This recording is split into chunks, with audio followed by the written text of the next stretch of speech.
Shalom, puji Tuhan saudara-saudara, kita telah ada di hari Kamis 29 Juli tahun 2021 dan renungan pagi kita untuk hari ini dengan judul Yang berani di antara milik kesayangan Allah. Yang berani di antara milik kesayangan Allah.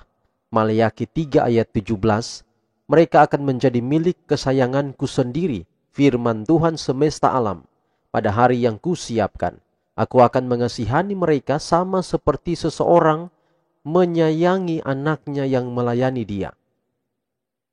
Besarlah pekerjaan Tuhan.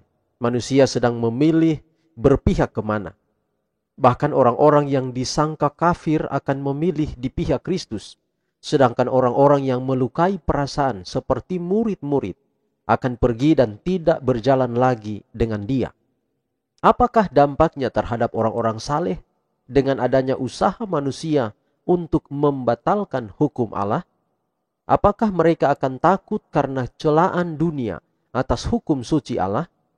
Apakah orang-orang percaya yang benar dalam beginilah firman Tuhan akan menjadi bimbang dan malu karena seluruh dunia tampak menghina hukumnya yang adil itu? Akan terbawa aruskah mereka oleh kejahatan yang merajalela? Tidak.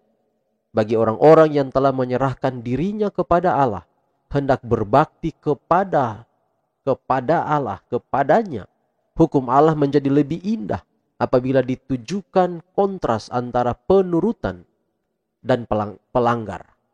Sebanding dengan sebagaimana sifat-sifat iblis diperkembang dalam orang-orang yang menghina dan melanggar hukum Allah.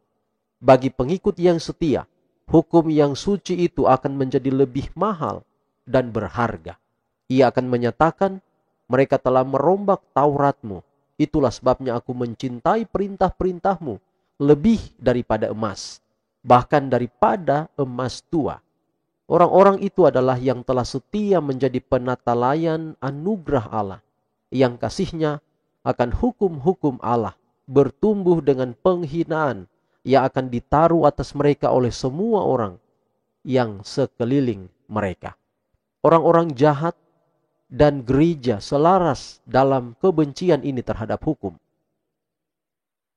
Dan kemudian Kristus datang. Tetapi ketika mereka bersungut-sungut dan mengeluh, dan tuduhan palsu, serta melakukan pekerjaan iblis dengan sangat rajin, suatu golongan lain di bawah kepemandangan kami. Beginilah berbicara satu sama lain orang-orang yang takut akan Tuhan. Tuhan memperhatikan dan mendengarnya. Sebuah kitab peringatan ditulis di hadapannya bagi orang-orang yang takut akan Tuhan dan bagi orang-orang yang menghormati namanya. Saudaraku, betapa indah renungan kita hari ini. Kalau kita berani untuk berdiri di pihak Tuhan, kalau kita berani untuk berada di dalam pihak atau berada di posisi menuruti hukum-hukum Tuhan, menuruti perintah-perintah Tuhan, maka kita akan menjadi milik kesayangan Allah. Saudara-saudara, kalau kita menjadi milik kesayangan dunia, betapa bahagia kita merasakannya.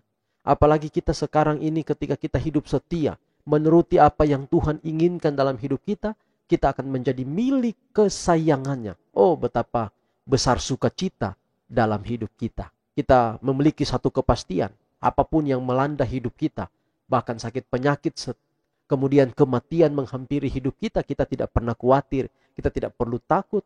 Kenapa? Oleh karena ketika kita menjadi milik kesayangan Allah, kita mendapati bahwa janji-janji Allah terpenuhi dalam hidup kita. Tuhan berkata bahwa janganlah gelisah hatimu, percaya kepada Allah, percayalah juga kepadaku. Dalam Yohanes pasal 14 ayat 1 hingga ayat 3, Tuhan sediakan kita tempat. Di mana? Tempat di dalam kerajaan sorga, dan Dia telah pergi ke sana menyediakan tempat itu, dan janjinya adalah Dia akan datang kembali menjemput kita. Salah satu tanda-tanda kedatangan Yesus adalah virus COVID-19. Ini penyakit sampar yang merajalela. Kalau kita berdoa untuk Tuhan angkat penyakit ini, maka tidak terpenuhi tanda-tanda. Penyakit ini akan terus ada. Tapi doa kita adalah diberikan kita kemampuan, kesetiaan, mampu menghadapi semua situasi ini. Agar Tuhan justru kalau penyakit sampar semakin merajalela, justru Tuhan akan segera datang. Karena itu janjinya. Itulah sebabnya mari kita kuat dalam Tuhan, setia kepada Tuhan. Agar kalau Dia datang, kita boleh beroleh janji keselamatan yang Yesus sendiri janjikan untuk kita. Tuhan berkati pekabaran pagi hari ini untuk kehidupan kita semua. Shalom.